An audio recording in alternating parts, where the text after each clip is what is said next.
ya setengahnya masih dibebani sama mantan suami lo. Ya, udah deh ya, kalau misalkan hidup atau miskin biaya masih ditanggung mantan suami, nggak usah lah begaya-begaya sok kaya lah, ya.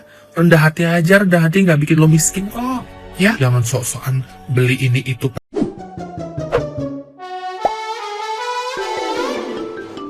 Konflik pasca cerai antara Ruben Onsu dan Sarwenda kini kian memanas hingga menyita perhatian publik. Di tengah perselisihan mengenai hak asuh anak serta polemik nafkah, Ruben secara terbuka akhirnya mengungkapkan rasa penyesalan terbesarnya selama membina rumah tangga bersama sang mantan istri. Ia mengaku sangat kewalahan akibat tidak pernah sanggup menolak berbagai macam permintaan dari Sarwenda yang dinilai terlalu banyak dan terus membengkak saban harinya.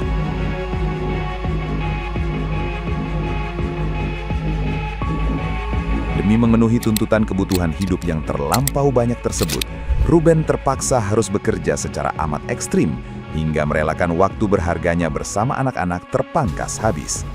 Sikapnya yang selalu mengiyakan seluruh keinginan keluarga tanpa memperhitungkan batas kemampuan finansial di masa lalu, kini disadarinya sebagai kesalahan teramat fatal. Rasa lelah dan penyesalan mendalam pun akhirnya memuncak seiring kian menumpuknya berbagai beban tagihan yang wajib ia selesaikan.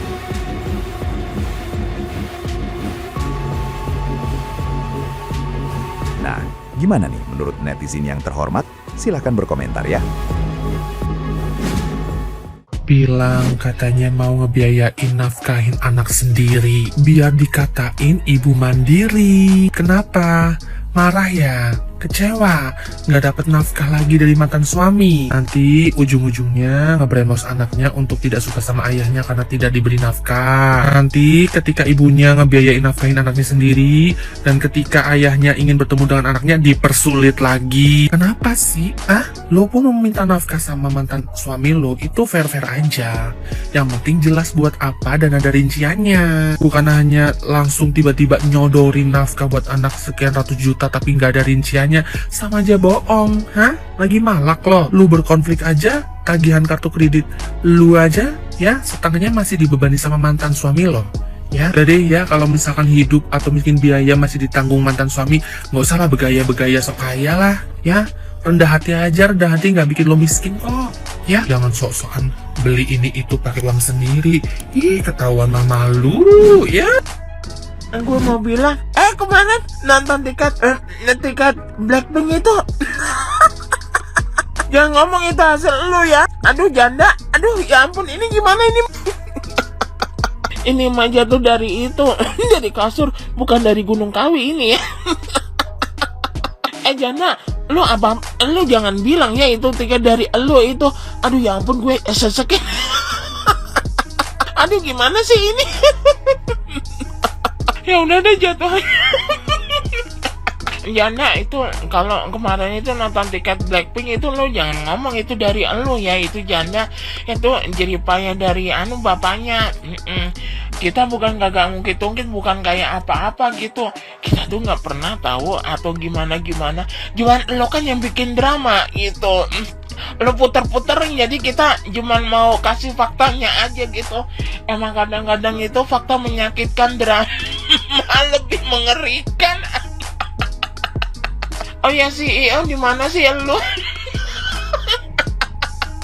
Habis klarifikasi bahasa Inggris gak muncul. Ilah, padahal gue kangen dah sama lo. Sesama boti dilarang menghujat ya. Oh iya, maaf lupa. Udah gitu aja sayang. Netizen Indonesia harus tahu ya. Gue yang gak habis pikir banget ya.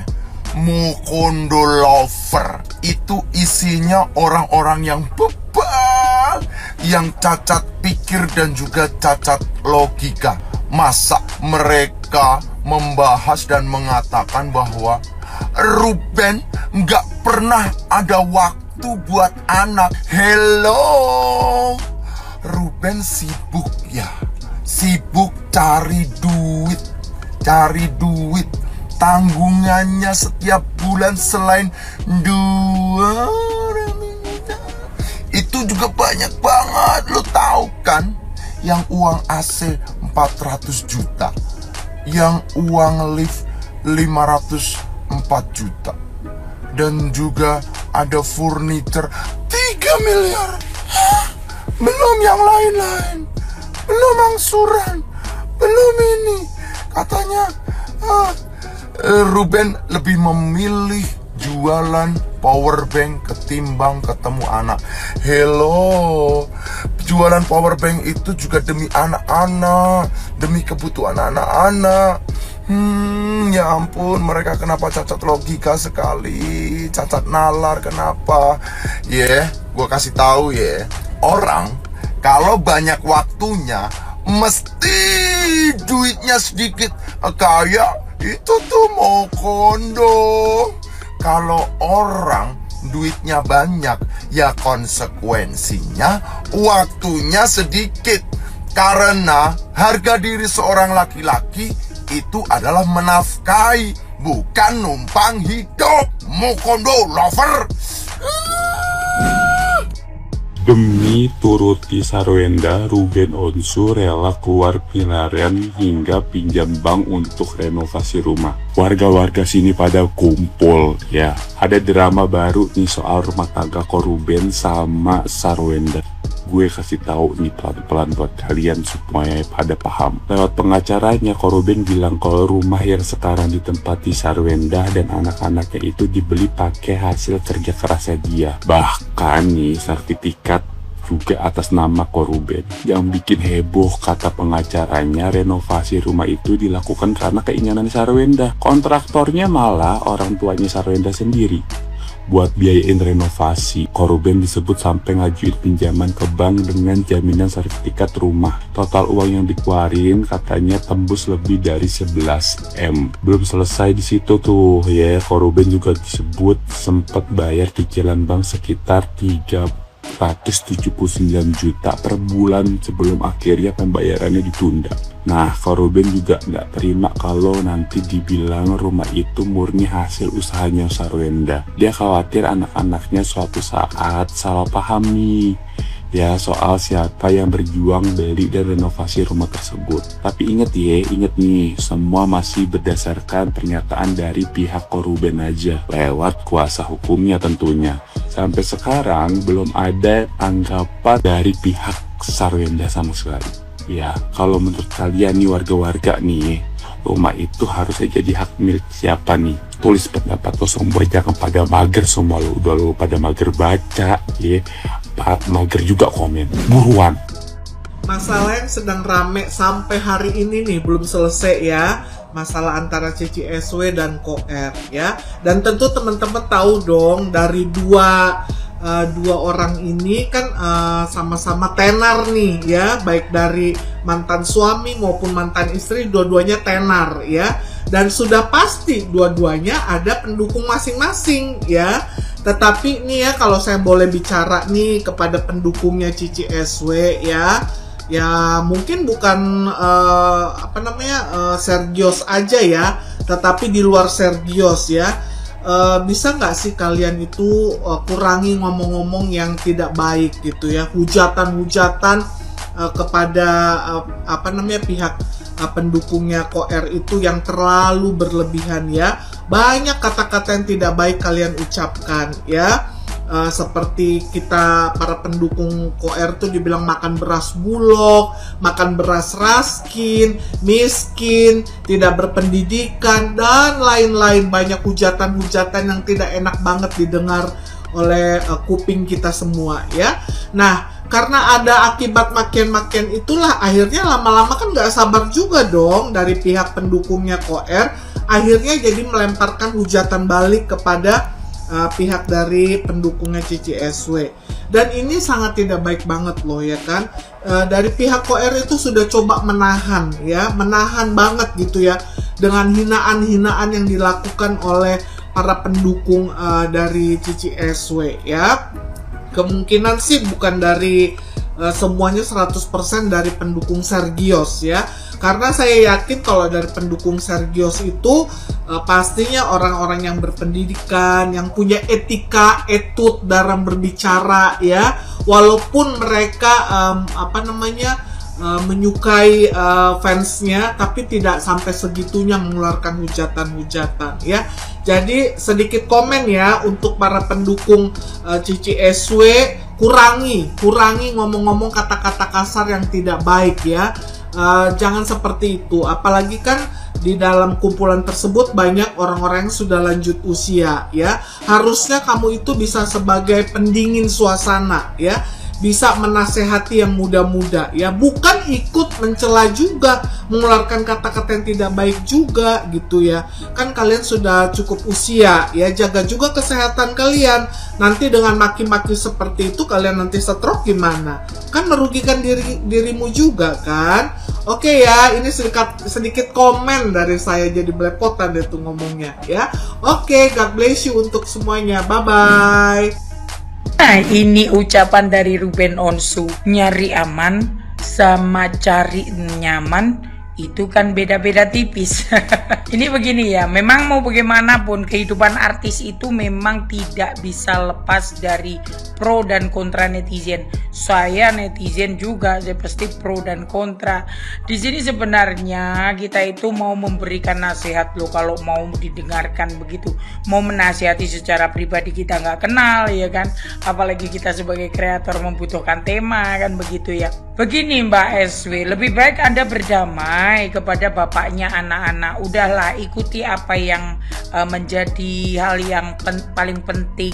Jangan malah seperti ini, panjenengan yang rugi kan begitu. Mau nanti dikatakan Anda kalah, tidak ada yang kalah. Dalam persidangan ini tidak ada yang kalah dan menang.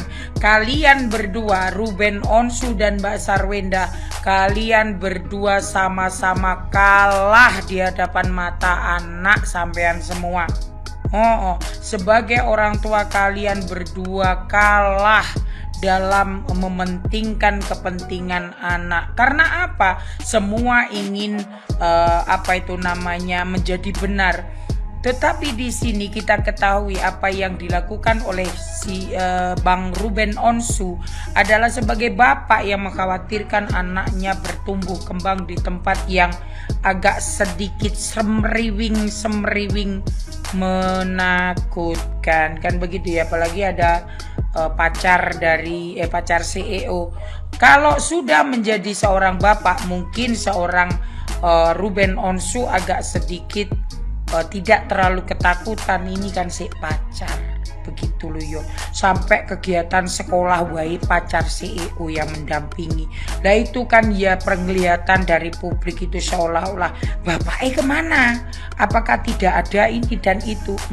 Lambe nyinyir. Mau bagaimana, namanya mama ya.